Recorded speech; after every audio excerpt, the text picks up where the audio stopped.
हमारा बचपन इन तालाबों के आसपास गुजरा है।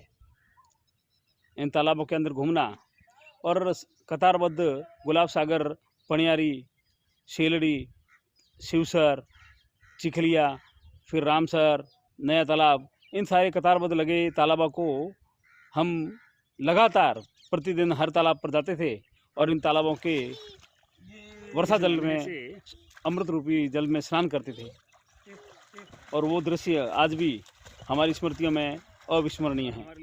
और एक पवित्र संकल्प के साथ में इसका खुदाई अभियान शुरू किया गया था और इस तालाब को लेकर जो कल्पनाएं हमारे बचपन के दिनों की थी उसको लेकर हमने संजीवी से उसको साकार करने का एक श्रम यज्ञ शुरू किया। सभी के जन सहयोग से इस तालाब ने अपना पुराने वैभव की ओर लौटना शुरू किया और आज इस तालाब के अंदर पूरा वर्षा जल है और ये वर्षा जल का एकमात्र तालाब ये गुलाब सागर और दूसरा भी रानीसर तालाब जो इस वर्ष खुदाई के बाद में नए रूप में हमारे सामने है।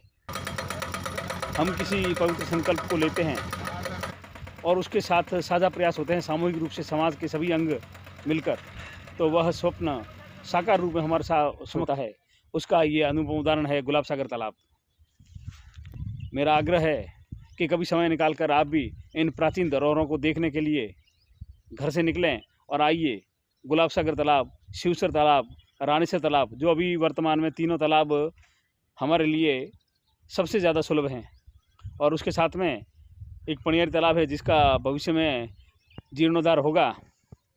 लेकिन वर्तमान में इन तालाबों को देखें और निहारें और इन प्राचीन धरोहरों को संरक्षण देने में अपनी सहभागिता सुनिश्चित करें। इनके हृदय में तालाबों के प्रति जो भाव होंगे उसकी आप कल्पना कर सकते हैं। ये गुलाब सागर तालाब का वो दृश्य। आइए इस तालाब को दूसरे छोर से देखते हैं कि यह तालाब कितना विशाल जल राशि के साथ में अभी लबालब भरा हुआ है। यह गुलाब सागर तालाब का दक्षिणी छोर है और दक्षिणी छोर से उत्तर की तरफ लगभग